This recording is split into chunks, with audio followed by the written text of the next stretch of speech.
আসসালামু আলাইকুম। নৌবাহিনীর পরিসর বৃদ্ধিতে মহাপরিকল্পনা নিয়েছে চীন। আগামী এক দশকে দেশটির নৌবহরে যুক্ত হবে আরও অনেকগুলো যুদ্ধজাহাজ। বিমানবাহী রণতরী থেকে শুরু করে ডেস্ট্রয়ার, ফ্রিগেট সহ সব ধরনের সামরিক নৌযানই থাকবে এর মধ্যে। বিডিভিউজ ইনফোটেইনমেন্টে স্বাগত জানাচ্ছি আমি তাসনিম হোসাইন। এখন চীনের যুদ্ধজাহাজ অন্য যে কোনো দেশের চেয়ে বেশি, তারপরও কেন দেশটি এত যুদ্ধজাহাজ বানাতে চাইছে সেসব জানাতে চেষ্টা করব আজ।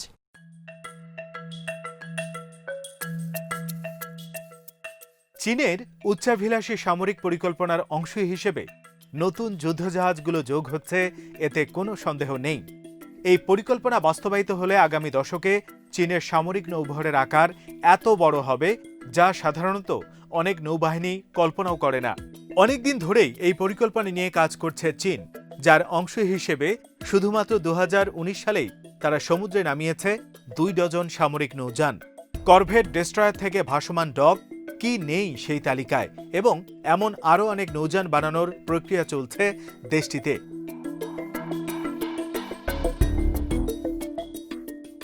অনেকদিন ধরে চীন তার সামরিক জাহাজের বহর বড় করার কাজ শুরু করেছে।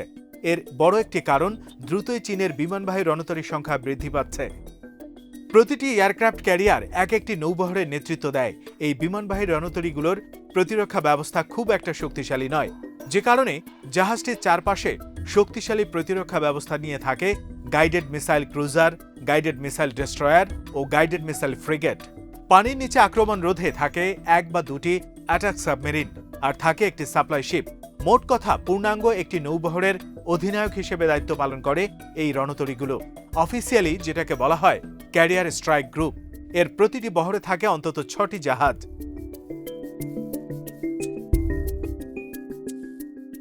কাজেই চীনের বিমানবাহী রণতরীর সংখ্যা যেহেতু বাড়ছে, তাই তাদের প্রতিটি ক্যারিয়ার স্ট্রাইক গ্রুপের জন্য দরকার আরও জাহাজ। এছাড়া বিশ্বব্যাপী চীনার স্বার্থের সুরক্ষার জন্য নৌবাহিনীকে আরও প্রসারিত করার চিন্তা করছে বেইজিং। মধ্যপ্রাচ্য থেকে তেলের পাইপলাইন কিংবা বিরোধপূর্ণ দক্ষিণ চীন সাগর, সবখানেই চীনের প্রয়োজন সামরিক উপস্থিতি।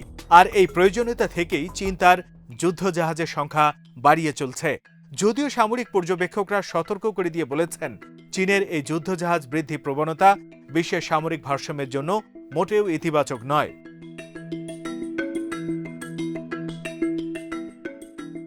এই মুহূর্তে চীন ঠিক কতটি যুদ্ধজাহাজ নির্মাণ করছে সেটি সম্পর্কে দেশটির সরকার কোনো তথ্য প্রকাশ করেনি।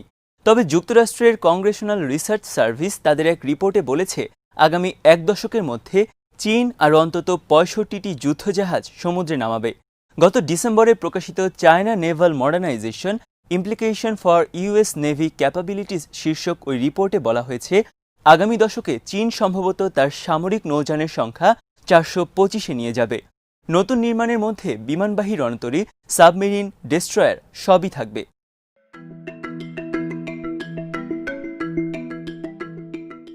যুক্তরাষ্ট্রের চেয়ে চীনা নৌবাহিনীর জাহাজ সংখ্যা এখন অনেক বেশি। দেশটির রয়েছে 300টির বেশি সামরিক নৌযান। যুক্তরাষ্ট্রের প্রতিরক্ষা মন্ত্রণালয়ের ভাষ্যমতে চীনা নৌবাহিনীর আকার বিশ্বের সবচেয়ে বড়। তাদের যুদ্ধজাহাজ ও সাবমেরিন মিলে রয়েছে প্রায় 350টি। এর মধ্যে অন্তত 130টি হচ্ছে শক্তিশালী যুদ্ধজাহাজ, যা যে কোনো দেশের নৌবাহিনীর শক্তিমত্তার প্রতীক। কংগ্রেশনাল রিসার্চ সার্ভিসের তথ্য মতে 2020 সালের শুরুতে চীনের নৌবাহিনীর বহরে যুদ্ধজাহাজ ছিল 293টি।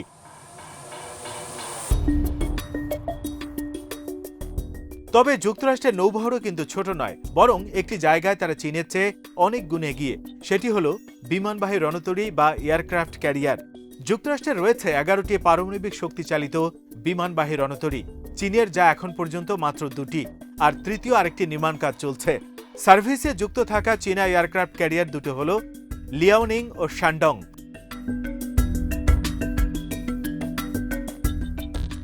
তৃতীয় যে জাহাজটি নির্মাণ কাজ চলছে সেটি চলতি বছর সমুদ্রে নামতে পারে বলে আশা করছেন বেইজিংয়ের মিলিটারি ইঞ্জিনিয়াররা।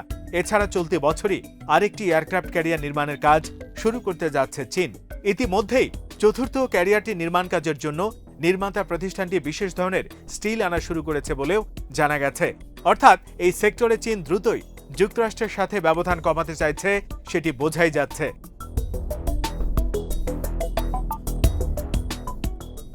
আর এসব এয়ারক্রাফট ক্যারিয়ারের সুরক্ষার জন্যই চীন নির্মাণ করেছে আরও অন্তত অর্ধ ডজন টাইপ 055 মডেলের স্টেলথ ডেস্ট্রয়ার। যুক্তরাষ্ট্রের নৌবাহিনীর জুম ওয়ার্ল্ড ক্লাস ডেস্ট্রয়ারের পরেই চীনের এই ডেস্ট্রয়ারগুলো বিশ্বের সবচেয়ে শক্তিশালী ব্যাটলশিপ হিসেবে পরিচিত। বর্তমানে চীনের পিএলএ নেভির কাছে এই মডেলের একটি ডেস্ট্রয়ার রয়েছে।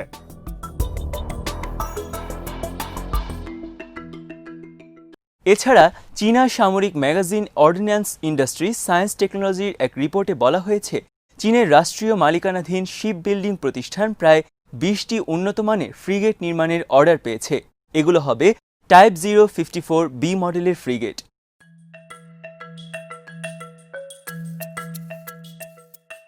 ম্যাগাজিনটি আরও বলেছে, এসব ফ্রিগেট অত্যাধুনিক অস্ত্র ও প্রযুক্তি নিয়ে সমুদ্রে ভাসবে। এছাড়া থাকবে হেলিকপ্টার অবতরণের জন্য ল্যান্ডিং ডক, খুব কম শব্দ তরঙ্গ সৃষ্টি করে চলবে এগুলো। আর এসব ফ্রিগেট বহরের জন্য রাশিয়ার KA-28 হেলিকপ্টারের বদলে নিজস্ব উৎপাদিত Z-20F হেলিকপ্টারও বানাবে চীন। এই হেলিকপ্টারগুলো সাবমেরিন ধ্বংস করতে সক্ষম।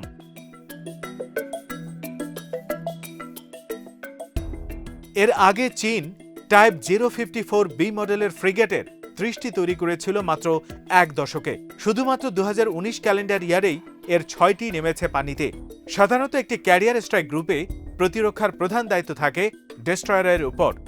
এয়ার ডিফেন্স ও অ্যান্টি সাবমেরিন অপারেশন পরিচালনা করে এই যুদ্ধজাহাজ। অত্যাধুনিক ও স্টেলথ প্রযুক্তির অস্ত্র সম্ভারের কারণে ডেস্ট্রয়ার অনেক দূর এলাকা পর্যন্ত নিরাপত্তা বলয় তৈরি করতে পারে।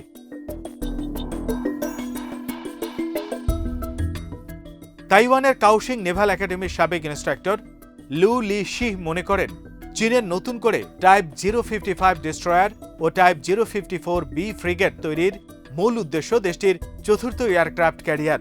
তিনি বলেন, বিশাল এই রণতরী নিরাপত্তার জন্যই চীন নতুন করে এসব সামরিক নৌযান তৈরি করছে।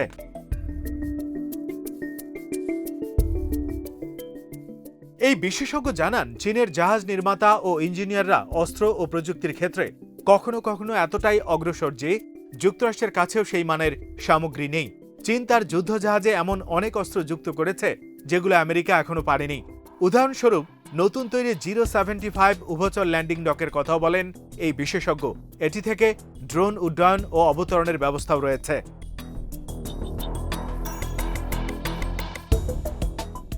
বেইজিংয়ের সামরিক বিশ্লেষক ঝৌ চেনিং মনে করেন, চীনের এসব বিশাল নৌ প্রকল্পের আরেকটি সুবিধাজনক দিক হচ্ছে এতে ব্যবহৃত হবে অভ্যন্তরীণভাবে উৎপাদিত সামগ্রী ও অস্ত্রশস্ত্র। স্থানীয়ভাবে তৈরি অস্ত্রকে গুরুত্ব দিতেই পিপলস লিবারেশন আর্মি এই নীতি গ্রহণ করেছে। তিনি বলেন, রাশিয়ার KA-28 আর চীনের Z-20 অ্যাটাক হেলিকপ্টারের মূল্য একই, কিন্তু গতি ও দক্ষতার দিক থেকে চীনের নিজস্ব উৎপাদিত হেলিকপ্টারটি অনেক বেশি এগিয়ে আছে।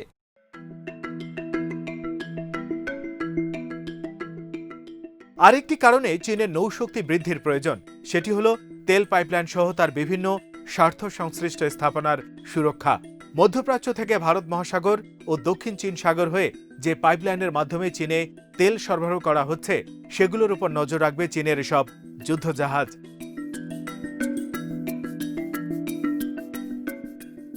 এছাড়াও বেল্ট অ্যান্ড রোড ইনিশিয়েটিভেও দেশের বাইরে চীনের আরেকটি গুরুত্বপূর্ণ উদ্যোগ। পূর্ব এশিয়া থেকে ইউরোপ পর্যন্ত বিভিন্ন এলাকায় বিশাল এই সড়ক পথের সুরক্ষার জন্য চীনা যুদ্ধজাহাজগুলো থেকে চলবে নজরদারি। এডেন উপসাগরে চোরাচালান রোধে যুক্তরাষ্ট্রের সাথে যৌথ টহল দিতেও যুদ্ধজাহাজ পাঠিয়েছে চীনের পিপলস লিবারেশন আর্মি। এসব কারণে তাই চীন দ্রুত তার নৌবাহিনীর শক্তি, জনবল ও উপকরণ বৃদ্ধির দিকে নজর দিয়েছে।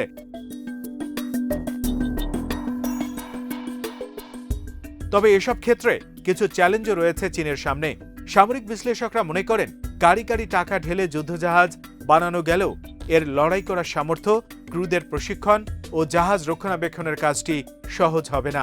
কানাডা ভিত্তিক কানোয়া ডিফেন্স রিভিউয়ের editor in chief Andrei Chang মনে করেন, এক দশকে 100টি আধুনিক যুদ্ধজাহাজ তৈরি করা সম্ভব হলেও এর জন্য দক্ষ ক্যাপ্টেন বা নাবিক তৈরি করা সম্ভব নয়।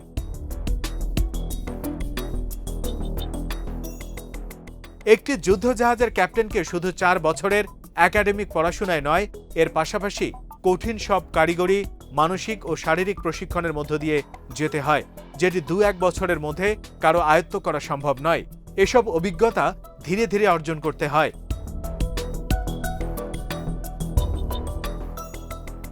এছাড়া বিশাল এই উদ্যোগ বাস্তবায়ন করতে এবং পরবর্তীতে বিশাল জাহাজের রক্ষণাবেক্ষণ করতেও চীনকে দীর্ঘমেয়াদে বাড়াতে হবে প্রতিরক্ষা বাজেট, যা দেশটির অর্থনীতির ওপর চাপ তৈরি করবে বলে মনে করেন এই ডিফেন্স এক্সপার্ট।